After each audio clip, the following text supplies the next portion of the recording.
Aneja! Hi everyone, this has been a very interesting experience of listening to poems I don't fully understand. Um, but the body language and the emotions were amazing. So this poem is, I will give you a little bit more context. So as I said, I live and work in London, but this poem is rooted in my North Indian upbringing. So as you know, India is sort of like a continent in itself. It's divided into 29 different states, so absolutely different culture everywhere. My perspective is tiny. It's limited to Delhi, the capital of India. That's where I grew up, and I lived in a joint family, something again very common in India. So I lived with my grandparents until they passed away till the age of 16. And this poem was written when I revisited that childhood home with basically the memories of my grandparents and that of the house running in parallel. And I have to apologize because I might break away from the poem a little bit to translate, because there are Hindi words, and I swear it's prettier in Hindi. But yeah, just assume that when you listen. Okay.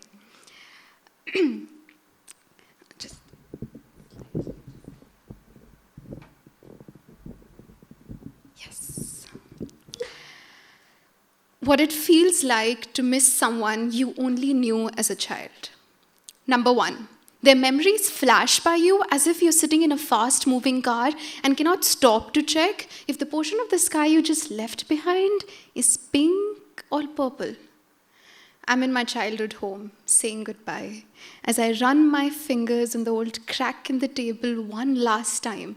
I can almost hear loud dinner party conversations, the click-clack of forks and spoons and plate. Dada, my grandfather, his loud, booming laughter, and Dadi, my grandmother, her melodious voice crooning along to the old cassette-run tape recorder, which now probably hosts a family of spiders, used to back in the day croon on repeat.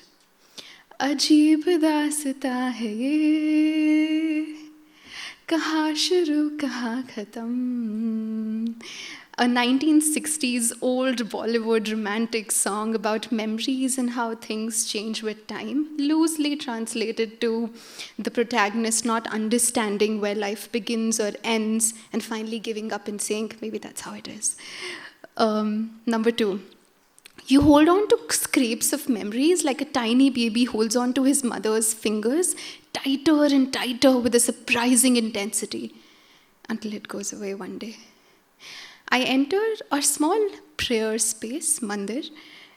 The old dying walls still seem to reek of camphor and marigold flowers, and freshly churned butter on bread used to greet me every morning, followed by the most important question of all, my grandmother looking at me very sternly, what would you like for breakfast, knowing fully well the answer is always going to be the same, her most favorite, most delicious dish, makki ki roti.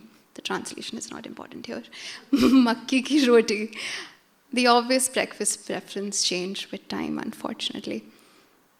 Number three, you wake up one day from a deep sleep to a frightening dull ache. Their voice is fading away and is instead replaced by pictures that you beg would speak to you. I enter their bedroom and pick up a photo frame, a novelty in the age of phone galleries. It's a pale yellowish picture of Dada and Dadi. She looks young and happy in a royal sea blue sari, and he looks dashing in a beige suit and round spectacles, posing for the picture, wearing all their pride. They make for a happy couple.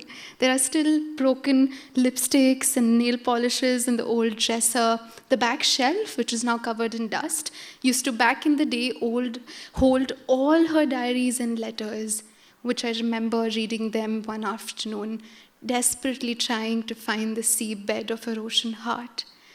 They used to write to each other across 50 years, highlighting fights and holding on to smiles. Together, they fought against the world, together till the very end. Number four, you realize you've been sitting in that soot-covered house for far too long, lost. As I leave my old, dusty home, I wonder if my life will too come to a standstill of broken china and strewn furniture, of old clothes and forgotten memory. I wonder if I will leave glory and respect behind, or my life will too become this archaic tale of a house with 4 load-bearing walls, bearing on its shoulder the weight of a past never to be erased. Or maybe I just need to remind myself, अजीब दास्ता है ये, कहाँ शुरू कहाँ ख़त्म, ये मंजिलें हैं कौन सी, ना तुम समझ सको ना हम. Thank you.